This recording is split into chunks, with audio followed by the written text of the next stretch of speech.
ধুরন্ধর সাফল্যের মাঝেই রণবীর সিং দীপিকা পাড়ুকোন একসঙ্গে অক্ষয় তৃতীয়ার দিন ঘোষণা করলেন তাদের দ্বিতীয় সন্তানের কথা। মানে রণবীর সিং দীপিকা পাড়ুকোনের যে কন্যা সন্তান আছে দুয়া পাড়ুকোন সিং, আমি আগেও বলেছিলাম যে তার জন্যই রণবীর সিংয়ের ক্যারিয়ারটা তুঙ্গে। বরং দীপিকা পাড়ুকোনের ক্যারিয়ার আগে থেকেই ভালো ছিল। দীপিকা পাড়ুকোনের সদ্য একটা ফিল্ম হয়তো খুব তাড়াতাড়ি আসতে চলেছে, সেটা হচ্ছে সাউথের আল্লু অর্জুনের সাথে রাখা সিনেমার একটা বড় সড়ো কাস্টিংয়ে দেখা যাবে দীপিকা পাড়ুকোনকে। কিন্তু রণবীর সিং আলাদা করে তার ক্যারিয়ারের অনন্য ইঙ্গিত দিয়েছেন তার মেয়ে দুয়া পাড়ুকোন সিং আসার পরেই। আর সেই ছোট্ট দুয়ার খেলার সঙ্গী আনার জন্য তারা আবারও দ্বিতীয় সন্তানের প্ল্যান করলেন। নমস্কার, আমি সুপ্রিয় রয়েছি তোমাদের সঙ্গে। তোমরা প্লিজ আমাদের ইউটিউব চ্যানেলটাকে একটা সাবস্ক্রাইব করে দাও, ভিডিওটাতে একটা লাইক দাও, পুরো ভিডিওটা স্কিপ না করে দেখো। Please stay connected and please please support me. দেখো,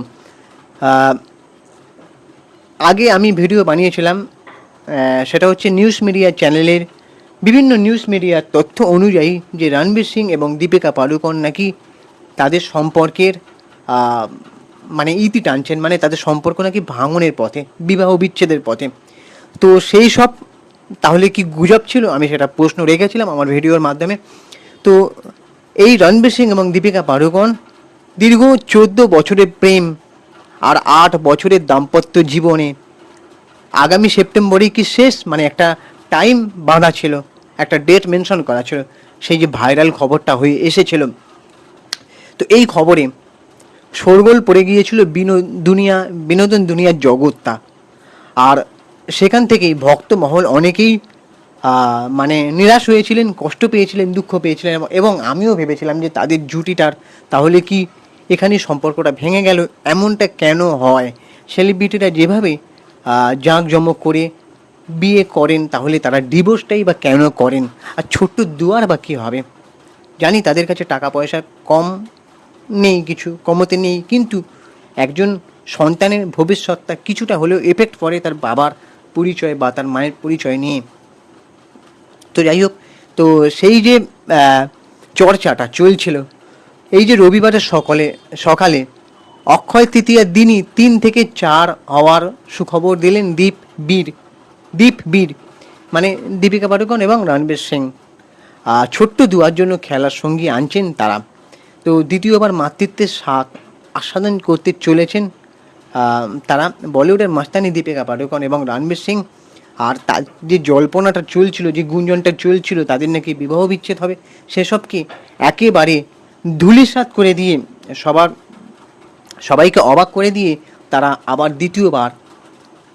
দ্বিতীয় সন্তানের যে পরিকল্পনা করছেন সেটাও তারা একটা মানে সোশ্যাল মিডিয়া হ্যান্ডেলে তারা জানিয়ে দিয়েছেন। তো সোশ্যাল মিডিয়ায় অভিনব কায়দায় সেই জীবনের আরও এক নতুন ইনিংস শুরুর ঘোষণাও করলেন এই যুগল। একটা কথা তো না বললেই নয় যে নিন্দুকদের মুখে ছাই দিলেন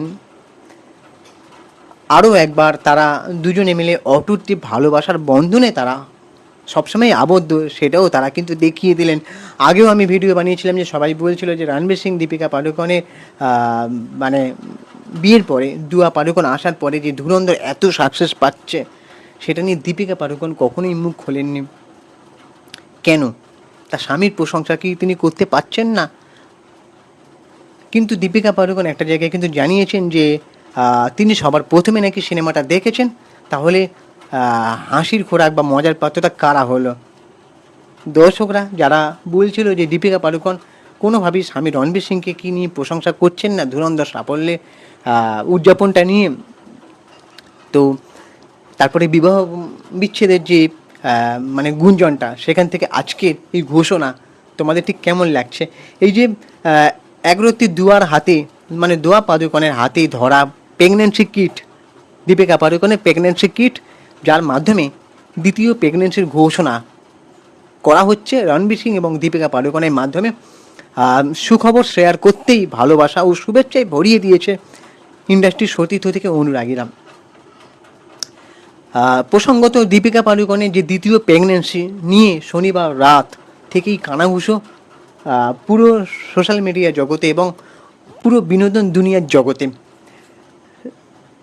এই গুঞ্জনের মাঝে যে মানে যে গুঞ্জনটা ছড়িয়েছিল বিবাহ বিচ্ছেদের, তার যে মাঝে তারা শিলমোহর দিলেন দুজনে হবু বাবা মায়েরা, সেটা কিন্তু আর বলার অপেক্ষা রাখে না। আর 2024-এর 8ই সেপ্টেম্বর দীপিকার কোল আলো করে এসেছিল তাদের রাজকন্যা দুয়া পাদুকণ সিং। মেয়ের বয়স 1.5 বছর হতেই নতুন সদস্যের পদধূলি করার অপেক্ষা। আর রণবীর সিংকে আমি বলেছিলাম যে দুয়া পাদুকণ সিং আসার পরেই কোথাও গিয়ে রণবীর সিংয়ের ক্যারিয়ারটা তুঙ্গে, সেটা আর কোথাও কেউ বলেছিল কি আমি জানি না, তবে আমি সেটা নিয়ে বলেছিলাম, কারণ আমি বিশ্বাস করি যে এখনও অনেক বাবা মায়েরা কন্যা সন্তান আসলে ঠিক খুশি হন না। সবার পছন্দের তালিকায় প্রথম লিস্টে থাকে ছেলে সন্তান, মানে পুত্র সন্তান। এটা এখন একটু হলেও কিছুটা কমেছে, তবে আগে কন্যা সন্তান হলে মানুষ খুশি হতো না। তারা একটাই কথা বলতো যে মেয়ে হলে নাকি বিয়ে দিতে গিয়ে প্রচুর খরচা হয়, তো ছেলে হলে কি বিয়ে দিতে গেলে কোনসা খরচ হয় না। তার মানে একটা ছেলেকে সবসময় মানে মেয়ের বাড়ি থেকে যৌতুক নিয়ে কোনো রকমে বিয়ে দেওয়া, এই চিন্তাভাবনাটা থাকে নাকি সন্তান কোনটা আসবে, সেটা পুত্র সন্তান হতে পারে, সেটা কন্যা সন্তান হতে পারে, সেটা একমাত্র থাকে হচ্ছে ভগবানের হাতে।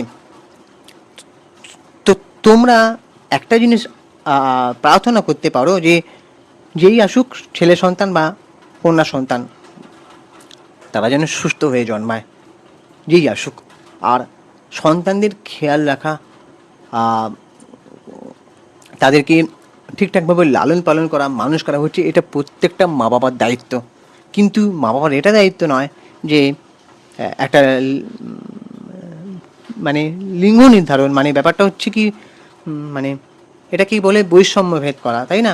মানে ছেলে হলে ভালো, মেয়ে হলে ভালো নয়, এমন জিনিসটা কিন্তু এখনও কিছুটা হলেও আছে। তো এই জিনিসটা অবিলম্বে বন্ধ হওয়া দরকার। আর একটা কথা আমি সবসময় প্রত্যেকটা জায়গায় বলে এসেছি যে বাবা মায়েরা একটা সন্তান নিয়ে যেন এখনকার জেনারেশানে খুশি থাকে। একান্তই যদি নিতে হয় তাহলে দুজনকেই সমানভাবে ভালোবাসাটার দরকার। এখানে রণবীর সিং দীপিকা পাড়ুকোন করে আশা করি তারা তাদের দুটো সন্তানকে সমানভাবে ভালোবাসবেন। আর মানে তারা যেভাবে মেয়েকে আগলে রাখছেন, এর পরে কী আসবে সেটা তো জানি না, তবে তারা হয়তো দুজনকেই সমানভাবে ভালোবাসবেন, এটাই হওয়া উচিত প্রত্যেকটা বাবা মায়ের। তো তোমাদের এবারে কি মনে হয় যে কন্যা সন্তান, হ্যাঁ আমি যেটা বলছিলাম যে কন্যা সন্তান সবসময় লক্ষ্মী হয়। অনেক বাবা মায়ের দেখবে, বিশেষ করে বাবাদের কোনো কাজ, আটকে থাকা কাজ, সেটা খুব তাড়াতাড়ি কমপ্লিট হয়ে যায়, সমস্ত জটিলতা কাটিয়ে, বা কারোর চাকরি পার্মানেন্ট হয়ে যায়, বা কারোর চাকরি ভালো প্রমোশন হয়, কন্যা সন্তান আসলে কিন্তু এই জিনিসগুলো হয়। তেমনই রণবীর সিং দুয়া পাদুকণ যখন কোলে এসেছে, তারপর থেকেই রণবীর সিংয়ের ক্যারিয়ার তুঙ্গে। এটা আর কেউ বলেছে কি জানি না, তবে আমি এটা নিয়ে বলেছিলাম। তো এবারে দেখা যাক যে আর তাদের কোলে কোন সন্তান আসে এবং তাদের নাম তারা কি ঠিক করেন।